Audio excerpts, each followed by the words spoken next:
une autre petite démo. Dans cette petite vidéo-là, je vais essayer de démystifier un peu les vases torsades. Ça a l'air bien compliqué, mais vous allez voir que c'est pas si compliqué que ça. Il suffit juste de trouver la bonne façon de le faire. Quand j'ai fait le premier vase torsade, un coup que j'ai compris comment ça fonctionnait, comment le faire, j'ai fait mon premier en saule pleureur. Naturellement, c'était mon premier, alors j'ai fait un 6 torsades. Je voulais pas m'embarquer dans quelque chose de trop compliqué. Et puis, ça a bien été. Le saule pleureur, c'est quand même un bois qui est assez merveilleux à travailler. C'est mou, hein? C'est un peu comme du tilleul. Ça se sculpte très bien, puis bon. Sauf que le saule pleureur, c'est pas un bois qui est tellement grandiose, là. Alors, ce que j'ai fait, je l'ai teint à l'encre de Chine. Et puis, ça a très bien été, sauf pour le fleuron. Le fleuron, le saule pleureur est vraiment pas adapté pour ça parce que c'est un bois qui est beaucoup trop fragile. Et après l'avoir recommencé 2 fois, je me suis tanné et puis je l'ai fait en érable. Alors, étant donné que le vase torsade était teint en noir, ben, j'ai teint le fleuron aussi. Ça paraît pas du tout que c'est pas la même essence de bois. Et puis, je vais vous montrer la photo du premier que j'ai fait.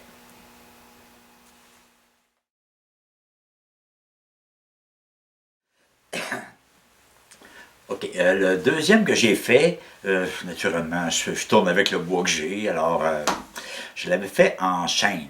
Le chêne est un bois, c'est un beau bois franc, mais qui n'a pas tellement de grosse densité, c'est même du bois qui est vil, là.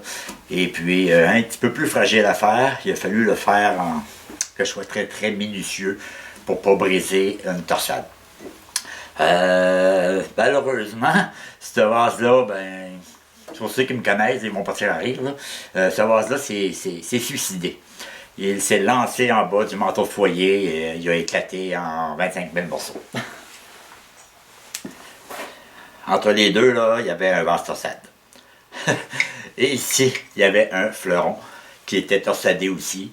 Alors, du chêne sur un plancher de bois en chêne, lequel vous pensez qu'il a gagné? Le plancher. Alors, le vase est parti en éclats. Mais mon cœur saignait beaucoup, alors j'ai mis une petite baume sur ma plaie. Ma petite maîtresse, ça a arrêté mon cœur de saigner. Voici la photo. D'ailleurs, ça va...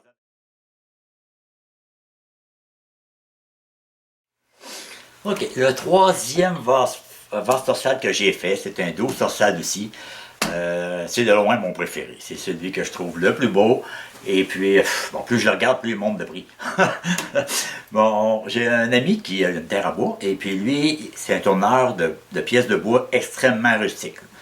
Plus il y a de nœuds, plus il y a de trous de verre, plus il y a de défauts dans le bois. C'est ça qu'il aime. Fait que je suis allé chez eux à un moment donné, puis il m'a donné des belles bûches de cerisier qui étaient malheureusement dégueulassement belles. Alors, ça ne l'inspirait pas, il me les a données.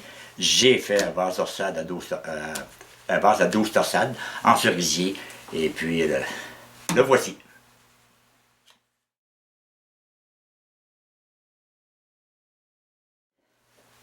Ensuite, j'ai voulu essayer de faire des variantes un peu, sûrement quelque chose à faire d'autre que des torsades, et je n'aime pas faire toujours la même chose. Alors, j'ai fait celui-là, qui est en frêne. Je l'appelle mon vase Saturne, il est ceinturé. Ça a bien été, alors voici la photo.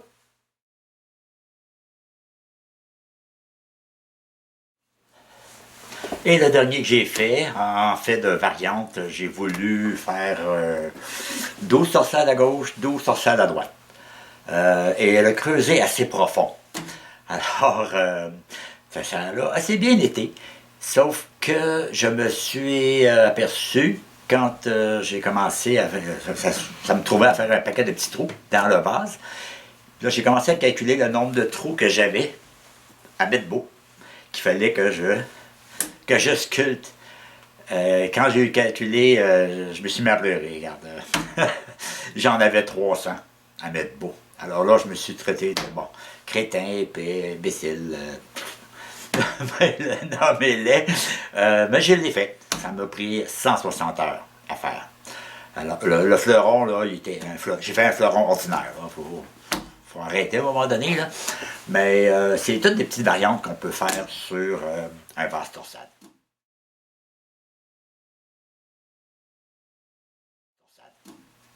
Alors, j'aurais aimé le faire en cerisier. C'est tellement beau du cerisier, mais il me manque un petit peu de volume. Il serait plus petit, puis j'aimerais faire un 12 torsade pour vous montrer réellement là, comment ça peut être beau. Puis si je le fais avec cette bûche-là, ben je vais probablement être obligé de faire juste un 6 torsade. La bûche de bois n'est pas assez grosse. Fait que, on va le faire en freine encore.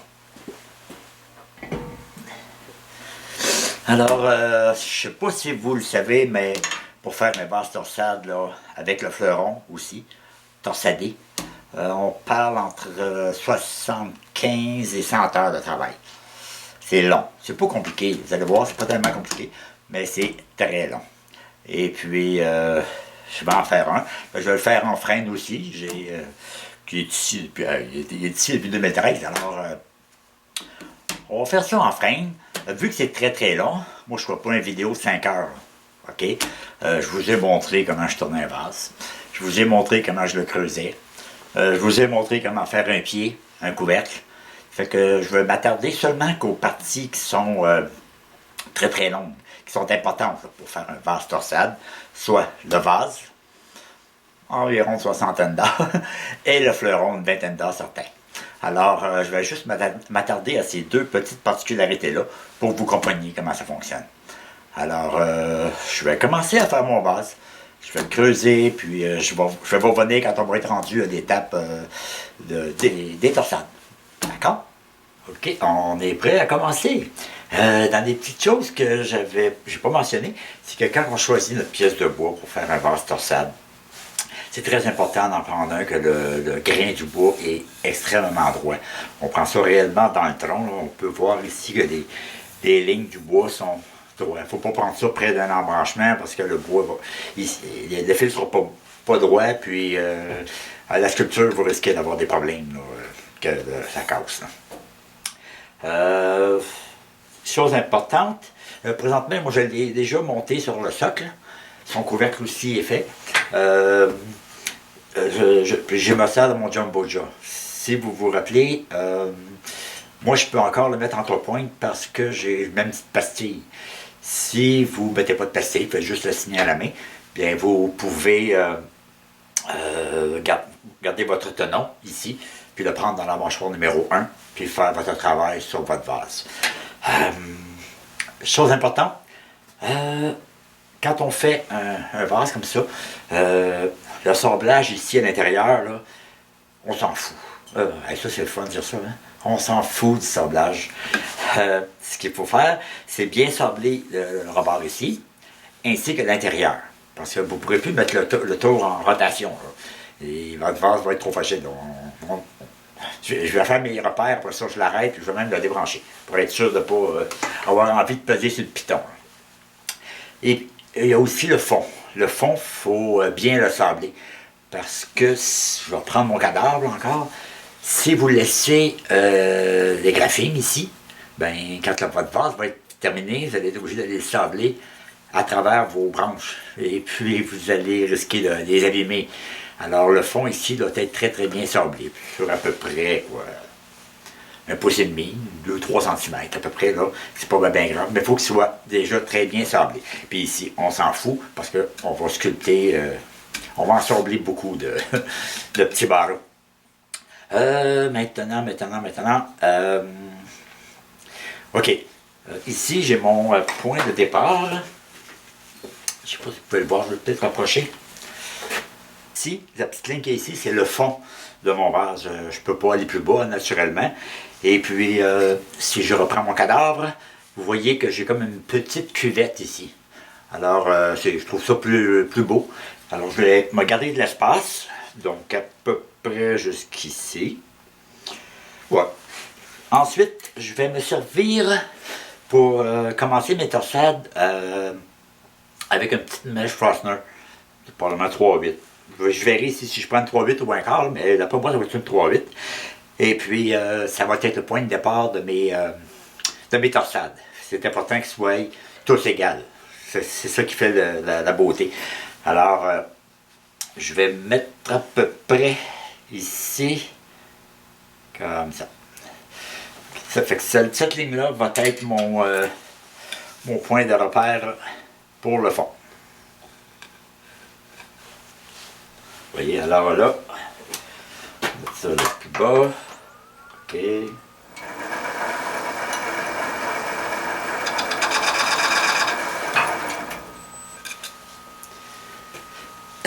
OK, fait que c'est dans cette ligne-là que je vais commencer à perforer le vase. Alors, en passant, j'ai laissé le vase assez épais, environ 5-8, c'est 1,5 cm à peu près. Parce que ça va voir, j'aime mieux avoir plus de viande que passer, de commencer à faire une torsade. Si le bois est trop mince, ça part mal. Fait que, on se garde la matière, puis quitte à assembler plus, c'est pas plus grave que ça. L'important, c'est qu'elle soit, l'intérieur soit assez égal. Si on fait une petite bosse dans le milieu, ben, vous allez sorbler plus. OK? Alors, là, ce que je vais faire, je vais le subdiviser. Ça va me donner la rotation ici des torsades. OK? Si je les fais trop rapprochés, je vais faire probablement un tour complet. Et puis j'ai déjà essayé ça, un tour complet, puis c'est pas beau. C'est trop. Il y en a trop. Trop, c'est comme passé, là, mais ça, c'est trop. La beauté d'un vase, là, moi, j'aime bien faire un demi-tour. Un demi-tour, là, ça donne réellement un beau look. Un tiers de tour, ça peut aller, mais un peu plus spectaculaire à un demi-tour. Alors, je vais le subdiviser. Habituellement, je fais des lignes au 3/8 de pouce, mais là, je vais aller au 1 cm parce que il est quand même assez long, le vase. Alors, je vais le subdiviser et vous reviens. Et voilà, je viens de les subdiviser à tous les 1 cm. Et puis là, il me reste à faire, c'est que continuer mes lignes, tout simplement.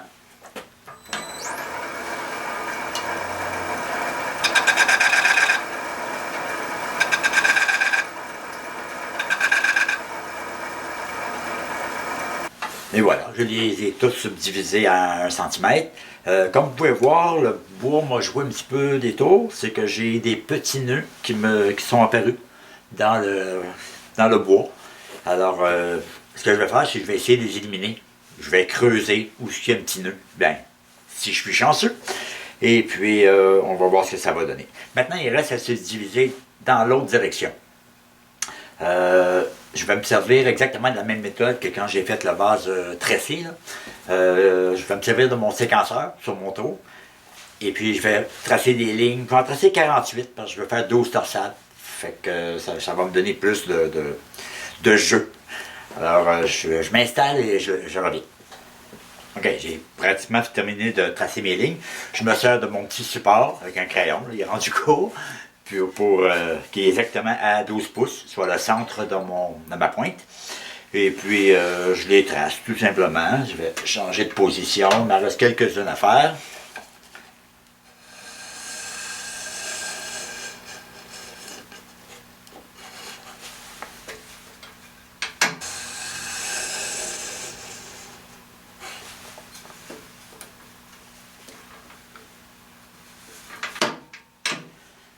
Et voilà, c'est terminé. Vous voyez, ça me donne un beau quadrillé. Alors, je mets ça de côté. Maintenant, on peut commencer à tracer les torsades. Là, le tour est arrêté. Ce que j'ai fait, c'est que je me suis arrangé pour essayer de faire disparaître le nœud le plus gros. Alors, ce qu'on fait là, c'est que je pars de là, puis je relie les coins, tout simplement.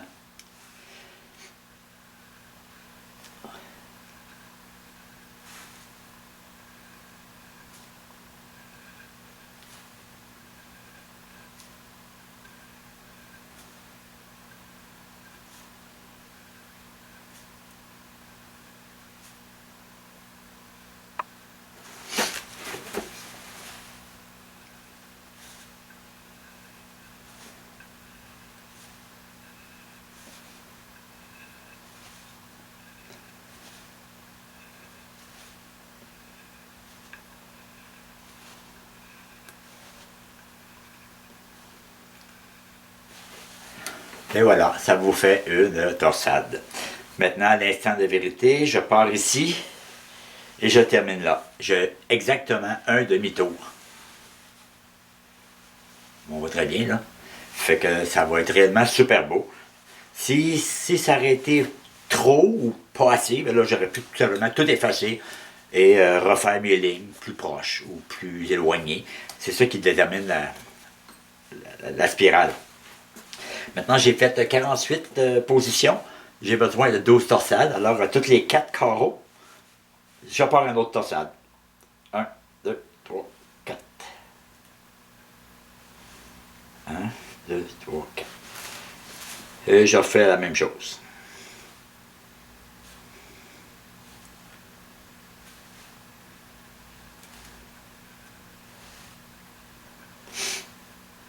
On voit très bien que les torsades commencent à se dessiner. Alors, je vais toutes les faire et je vous reviens après pour vous montrer qu'est-ce que ça va donner. La prochaine étape, mettons. Et voilà, c'est le secret des vases torsades. Ça vous donne 12 belles torsades qui sont tous égales, tous à la même longueur, qui tournent à la même vitesse. Ok, bien maintenant que mes torsades sont tous dessinées, c'est l'heure de faire le massacre. Pour commencer, je vais prendre une petite drill. Je vais percer des trous ici au début de chacune de mes spirales. C'est important de ne pas mettre trop de pression, hein, parce que si on met trop de pression puis que la mèche fasse éclater du bois à l'intérieur, ce ne sera pas plus avancé. Là. Alors, il va bien tranquillement. Je vais barrer le tour. Et je vais tout doucement en mettant la pointe de ma mèche exactement à l'intersection des torsades.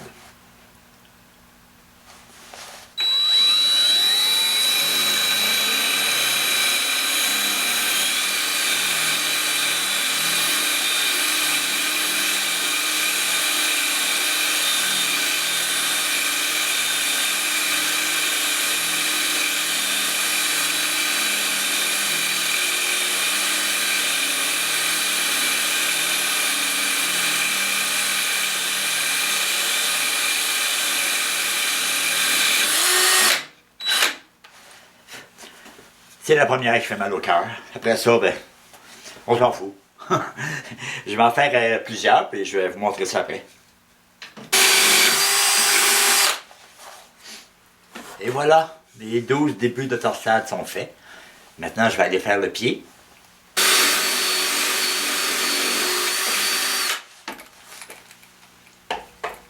Et voilà, j'ai fait exactement la même chose au fond, pour correspondre à mes torsades. Anciennement, ce que je faisais, les premiers que j'ai fait, je faisais une série de trous avec la mèche Forstner. Mais par contre, ce qui arrive, c'est que la mèche, c'est très dur sur la mèche, ça fait beaucoup de trous. Puis entre chacun des trous, ben, ça fait comme des petits pics. Puis les petits pics, c'est réellement dur à assembler. Surtout que j'avais pas de Fordham à l'époque, je faisais ça avec un Dremel. J'en ai brûlé 2 Dremel. C'est pas assez résistant pour moi. Mais j'ai trouvé un autre truc qui va beaucoup mieux, beaucoup plus rapide aussi. Ben, je me fais quand même des points de repère. Ce que je fais, c'est que je vais percer, exemple, 3 trous pour être capable de bien couper mon bois par la suite. Alors, bon, je fais ça, oui, je vous le montre après.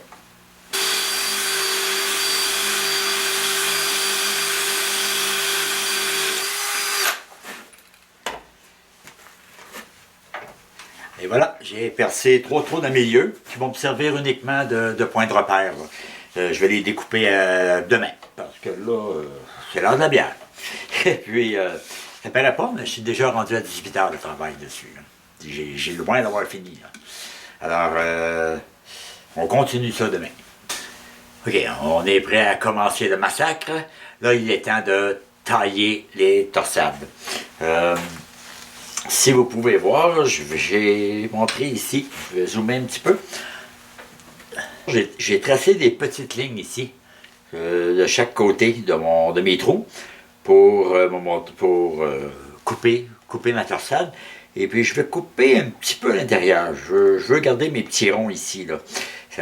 Ils vont toujours me servir de guide parce qu'ils sont parfaitement bien centré par rapport à mes torsades. Alors, je vais vous montrer comment je fais. J'utilise un outil oscillant, okay, tout simplement. C'est ça. J'ai pris la ronde au début parce que je veux perforer entièrement le vase. Après ça, je vais prendre une qui est droite parce qu'il ne faut absolument pas que ça cogne sur le vase. Alors, je commence avec ça.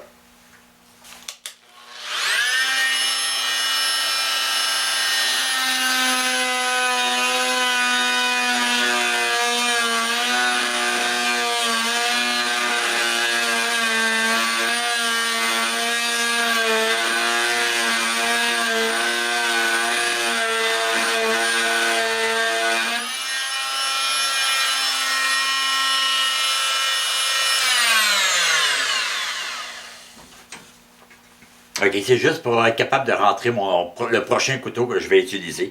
Alors, je vais toutes les faire et puis je continue après avec l'autre couteau. C'est parce que ça, c'est un outil oscillant, hein, ça l'oscille comme ça, mais je veux pas que le coin ici vienne heurter mon verre, surtout quand les torsades vont être faites, là, je voudrais surtout pas les briser. Puis là, je m'aperçois que le couteau rond que j'avais ne coupe plus. Alors, la maîtresse va encore me coûter de l'argent. Je vais m'acheter les nouveaux couteaux. Là, il faut juste découper, tout simplement, les torsades.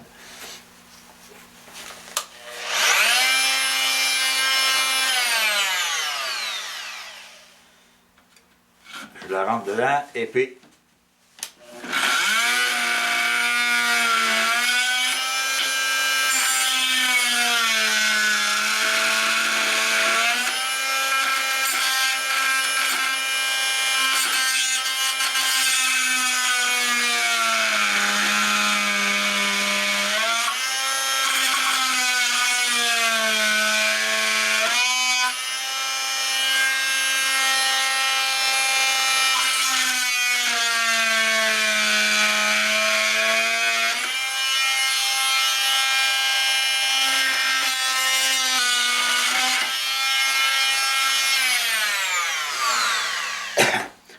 La grosse difficulté avec ces outils-là, c'est que la torsade, elle fait une courbe, hein? Une courbe qui est très, très régulière. Alors, c'est de la faire tourner, c'est ça qui est le plus long. Et puis, en fait, on ne fait pas une œuvre d'art avec cet outil-là. On va y revenir plus tard, vous allez comprendre pourquoi que...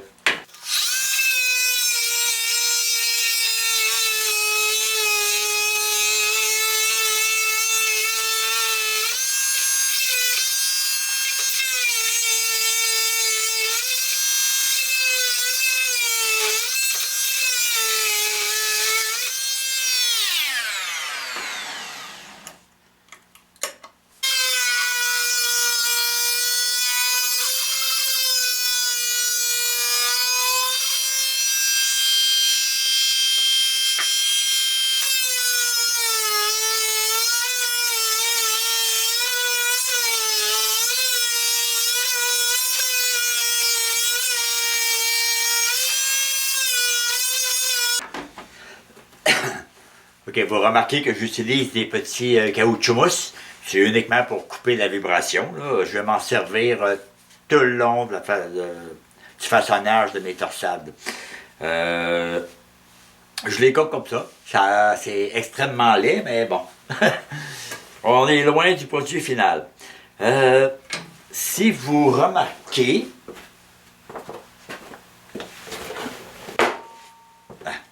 Il était juste là, mon crayon. J'ai encore mes quadrillés. OK? Alors, j'en profite pour marquer réellement le milieu de ma torsade. Vous voyez ici, là? Ça, c'est... Si je compte les carreaux que j'avais, là, ça va être exactement là que va passer ma torsade.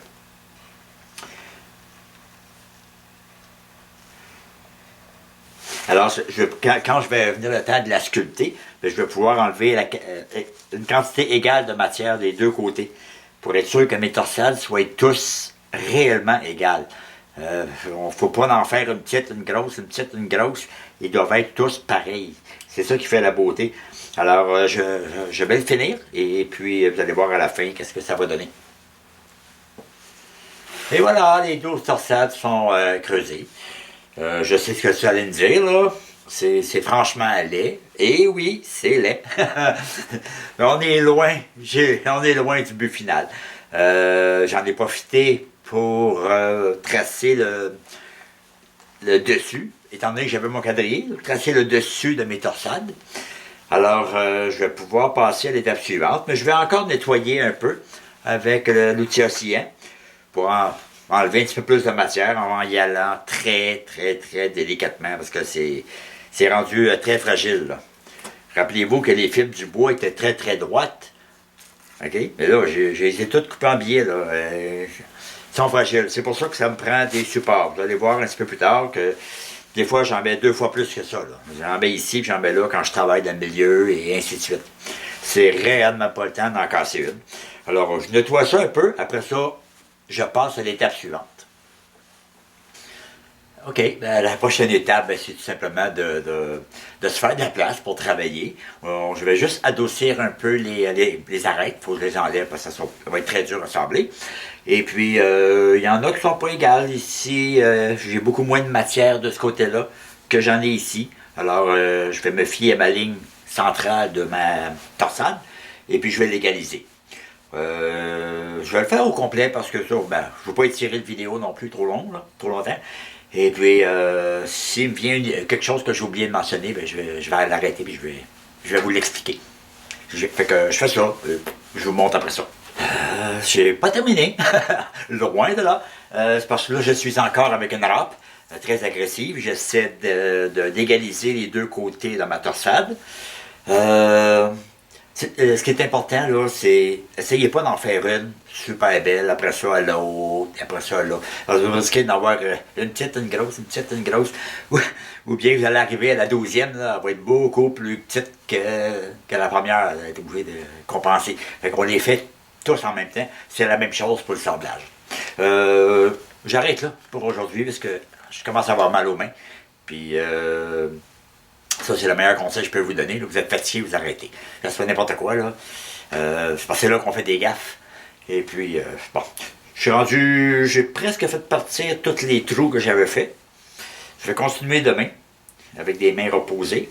Après ça, ben, je vais probablement passer la même chose, mais des petits tambours de sablage pour aller plus vers la finition. Après ça, on rentre réellement dans le sablage. La sculpture en sablant, c'est tellement agréable. Ok, je vous reviens demain. Bon, ben, j'ai pas mal terminé avec les outils rotatifs. Là. Ça commence à ressembler à une torsade, une basse torsade. Là, on va passer réellement à la sculpture en sablant parce qu'il faut que je les mette parfaitement belles et parfaitement égales.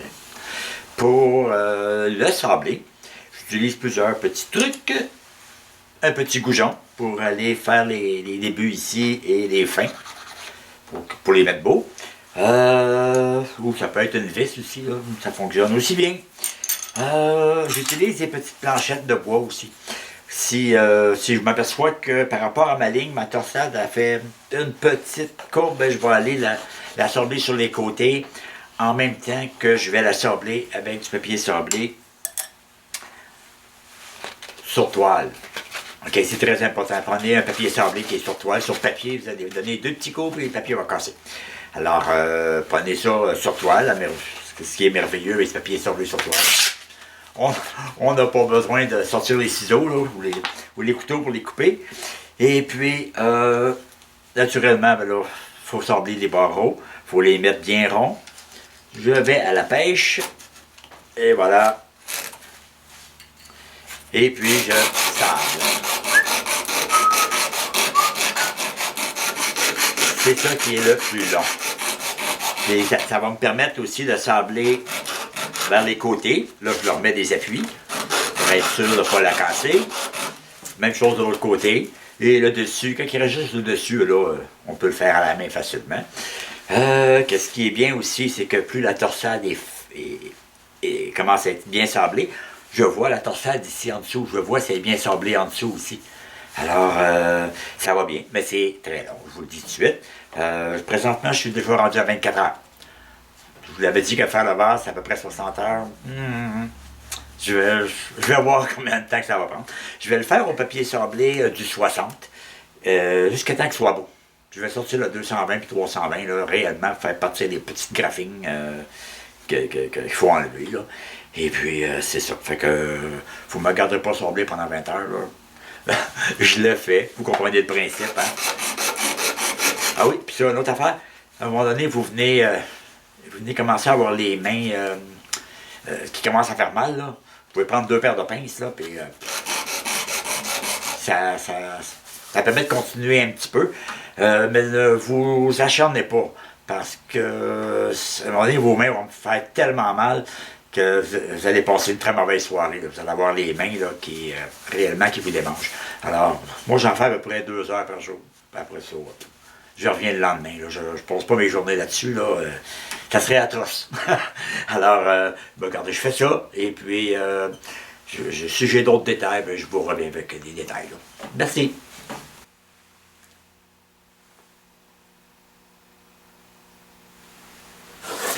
Non, je n'ai pas fini.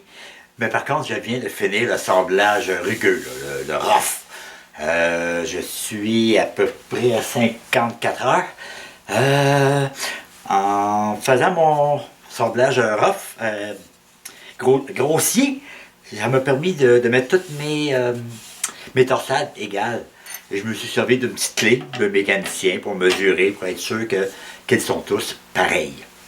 Ça m'a permis aussi d'effacer ma ligne que j'avais sur le dessus parce que je savais qu'ils étaient tous égales. Maintenant, j'ai parlé un petit peu au début et puis j'ai été un petit peu trop vite. Parce qu'en le faisant, je me suis aperçu que c'était très important. Je vous ai dit que j'avais laissé la paroi du vase assez épaisse. Et puis, il ne fallait pas la faire trop mince, vous allez avoir des problèmes. Puis c'était très, très important. Moi, je l'avais laissé à environ 5/8 de pouce, qui est 1,5 cm à peu près. Le problème qu'il y a quand on sable comme ça, avec des petites bandelettes, c'est que quand on sable comme ça, on sable le dessous de la torsade. Quand on veut sabler les côtés, on sable comme ça, mais on sable aussi le dessous de la torsade. Même chose si on veut sabler ce côté-ci, on sable encore en dessous de la torsade. Donc elle rapetisse beaucoup plus rapidement. C'est très important de la laisser assez épaisse. Imaginez si vous partez trop mince, là, vous allez être déjà... vous risquez d'avoir des sérieux problèmes.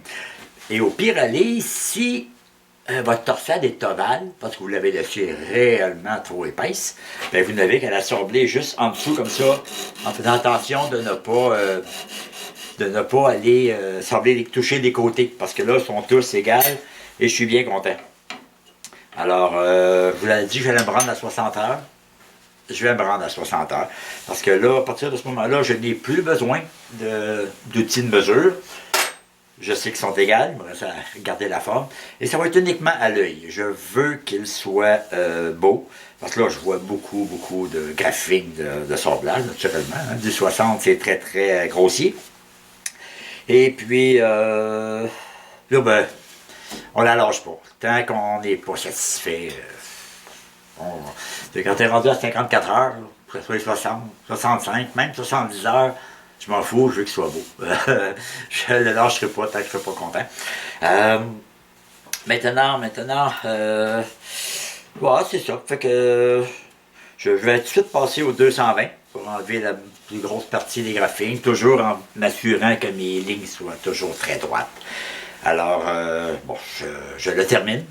Et puis, après ça, ben, on passe à autre chose. J'ai fini. Ben, je pense avoir fini. Une bonne loupe, là. Ça aide quand on a du sablage vraiment qui est très complexe, là. Voir si on n'a pas d'autres petits défauts. Je crois bien que je vais être pas pire. Surtout que quand je sable, à un moment donné, je ne sais plus si c'est des dessins du bois ou une graphine, là. Quand je vais faire la finition, je vais le voir tout de suite. Si c'est une graphine, je vais la sabler, tout simplement. Maintenant, il me restait quelques petits nœuds. L'arbre n'a pas collaboré. J'ai essayé de toutes les faire partir, mais j'ai pas pu. Mais je vais lui pardonner parce que lui, il savait pas qu'il finirait comme ça. Alors, on va dire que c'est beau. OK. Alors, voici le vase dans le bon sens. J'en ai pas parlé, mais le socle et le couvercle, que j'avais déjà fait avant, sont en cumaru. Du cumaru, c'est aussi appelé du teck brésilien. Alors, c'est la famille des teck et c'est un bois qui est quand même extrêmement dur. Alors, il a son petit couvert avec sa petite mortaise dans laquelle je vais insérer le fleuron. Bon, il y en a, il y en a sûrement plusieurs qui doivent commencer à penser que je suis un peu débile mental léger. Là, je vais faire le fleuron. Le fleuron, je vais vous prouver que je suis débile mental profond. Il y a une petite particularité au fleuron et puis on, on va regarder ça ensemble. Je le prépare et puis on va regarder c'est quoi la particularité du fleuron. Il va être fait dans le même modèle, sauf qu'il va y avoir juste 6 torsades. 3 torsades, ça se fait, c'est quand même joli, j'en ai déjà fait, mais 6 c'est encore plus merveilleux, plus beau à voir. Alors je le prépare et on regarde ça ensemble. Ben merci. Lui, je le mets de côté en lieu sûr. Et voilà, j'ai terminé mon fleuron, ben, la forme du moins. J'ai fait un long tenon pour être capable de le mettre dans ma mâchoire numéro 1. J'ai tourné ici la grosseur qui va aller sur mon couvercle. Il ne faut pas que ça dépasse le couvercle, naturellement. Et juste la belle grosseur. J'ai bien sablé la partie ici, ainsi que la partie ici. Ici, il y aura beaucoup de sablage à faire, là, ça c'est bien évident.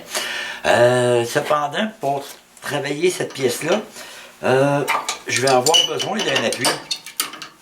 Je vais avoir besoin d'un appui. Je veux que ce soit assez solide, parce que ça va venir extrêmement flexible. Alors, je vais avoir besoin d'un appui que je vais être capable de faire tourner. Alors, je vais me servir de ma pointe One Way avec un petit outil de persuasion, là. Je vais vous montrer c'est moi le boss. Et voilà. Je retire la pointe que je vais mettre en lieu sûr pour pas la perdre. Remarquez que des fois, je la mets tellement en lieu sûr que je me rappelle même plus où je l'ai mis. Ok. Alors, je vais protéger la pointe ici, puis je vais pouvoir l'entrer à l'intérieur du show. Ça va me donner un petit peu plus d'appui. Et puis, je vais être capable de la faire tourner. Ça va être pas mal mieux comme ça.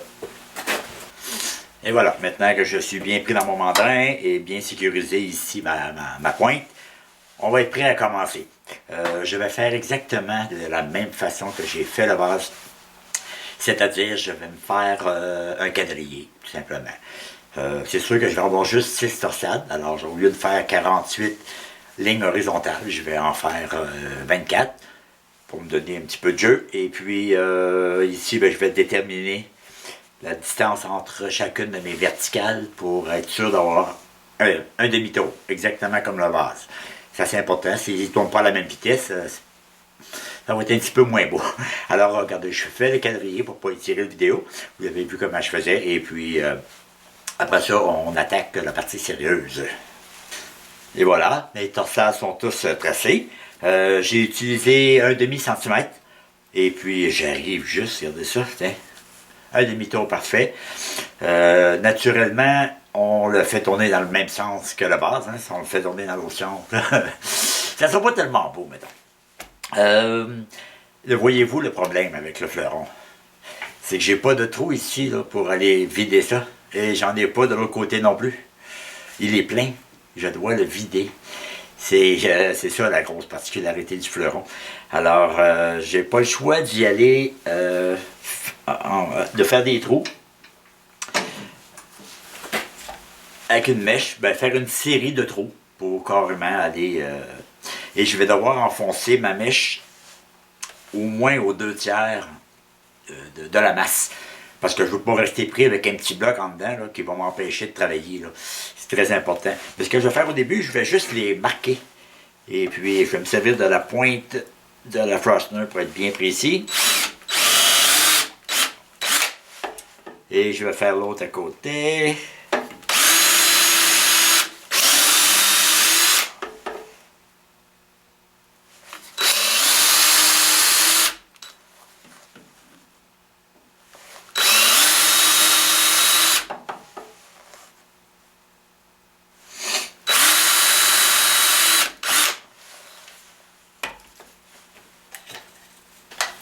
OK, comme vous pouvez voir, j'ai juste fait des petites empreintes de commencer à passer mes trous.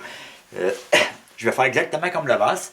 Maintenant que j'ai encore mon quadrillé, je vais marquer le dessus de mes torsades exactement de la même façon que j'ai fait le vase, pour être capable d'enlever la matière égale des deux côtés.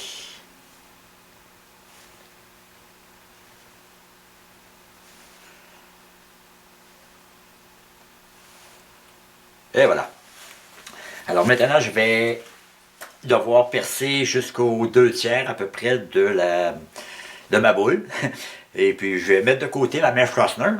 Je vais lui donner un petit break. Et je vais utiliser une mèche à pointe Brad, là, avec un petit pointu dans le milieu. Et puis là, il faut que j'y aille extrêmement doucement. C'est réellement pas le temps de la casser. Là. Sans ça, on recommence. Regardez, je fais ça puis je vous montre que ça a l'air après le massacre. OK, j'ai pas pu tous les faire parce que la mèche a dévié. Hein. N'oubliez pas que c'est du frêne. Mais j'en ai fait suffisamment pour pas me ramasser avec un bloc à l'intérieur. Alors là, on passe à la sculpture. Là. Je vais sortir le Fordham et puis je vais commencer à nettoyer ça un peu.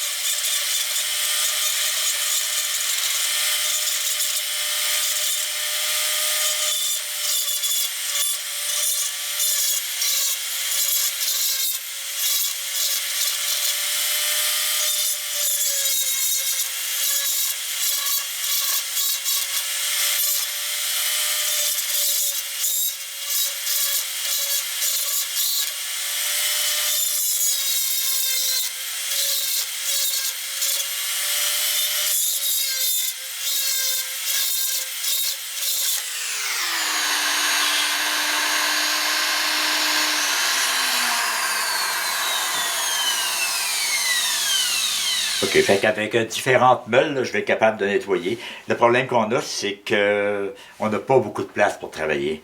Vous allez voir, plus on se fait de la place, en y allant doucement, parce que c'est quand même fragile, plus c'est facile. Là, je vais changer de petite mèche. Je vais continuer à nettoyer encore un peu. Vous allez voir s'il va commencer à prendre forme. OK, comme vous pouvez voir, j'ai réussi à le vider. On voit le jour à travers. Il est là le problème. C'est que quand on part avec un bloc plein comme ça, ça fait comme un genre de pointe. Comme une pointe de tarte. Et puis, faut aller le vider, j'ai pas le choix. Je vais essayer de nettoyer un peu plus avec la petite mèche spirale. Mais le gros du nettoyage, ça va se faire au sablage. Alors, je vais commencer ça bientôt. Et puis, j'ai respecté le centre de mes torsades. Ça, c'est très important. Alors, on continue ça demain. OK, j'ai réussi à nettoyer le plus que je pouvais l'intérieur du fleuron. Je l'ai nettoyé jusqu'à ce que je puisse entrer ma petite broche pour être capable d'aller sabler avec du papier sablé. Naturellement, la pointe de bois de chaque torsade est extrêmement pointue. Alors, avec du papier 60, c'est beaucoup trop agressif, là, ça ne veut pas glisser. Alors, j'ai été obligé de faire un peu le contraire. Je l'ai sablé avec du 220, juste pour casser l'arête. Ensuite de ça, j'ai passé au 180, 120, puis maintenant, ça va bien glisser, je peux y aller au 60, ça va aller beaucoup plus rapidement. C'est ça la plus grosse difficulté du fleuron, c'est que c'est l'arête qui nous empêche de sabler. Alors, faut la briser. Alors là, je vais sabler avec du 60, mais je ne toucherai pas à mes torsades. Mes torsades, je veux garder ma ligne centrale. Et puis, je veux enlever beaucoup de bois à l'intérieur, parce que là, il y en a beaucoup. Alors, avec du 60, ça va aller assez vite. Ça va aller beaucoup mieux. Je ne l'ai pas dit, mais sur le vase, j'ai fait 62 heures. Sur le fleuron, avec le fleuron, là, je suis 5 heures, à peu près. Fait que je vais me rendre à 20 heures. Vous allez voir, à la fin, là, il devient extrêmement petit, puis c'est magnifique. Alors, voilà. Je sable, et puis on se revoit plus tard.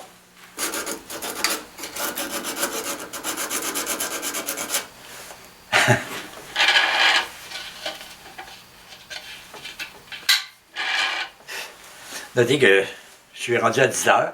Pas évident d'aller sabler à l'intérieur sans toucher aux torsades.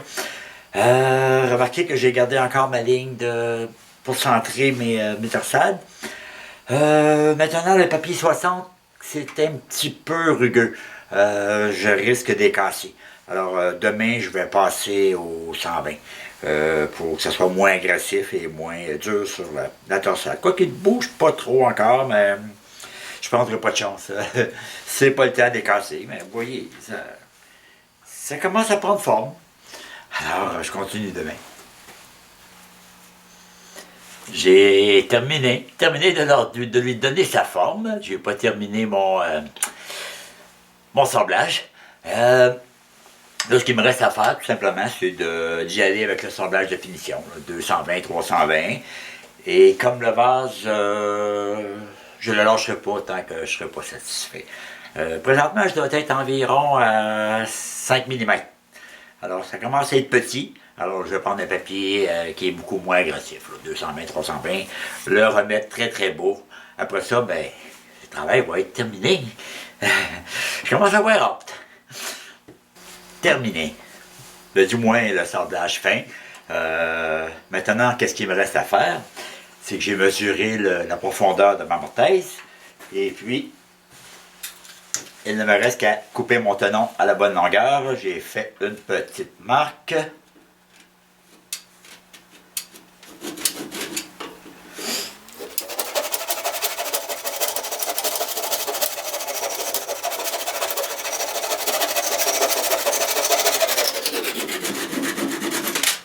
Et voilà. Alors, je le colle dans le couvercle et je vous reviens pour le mot de la fin. Et voici la façon de faire un vase torsade manuellement. Bon, on peut toujours utiliser une torsadeuse, mais vous n'arriverez pas à un résultat comme ça. Parce que la torsadeuse, elle va vous faire une ouverture ici qui va être toute égale. Hein? C'est une mèche à toupie qui fait la craque. Et puis, vous allez vous ramasser avec un barreau qui est plat. Alors, ça paraît tout de suite quand c'est fait à la machine.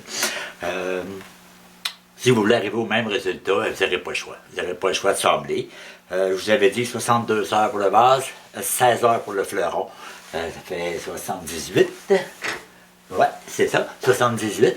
Je me garde au moins 2 heures pour la finition, parce que je suis sûr qu'il va y avoir d'autres petites affaires à sabler entre les couches. Là, puis, ça fait que c'est une job de 80 ans.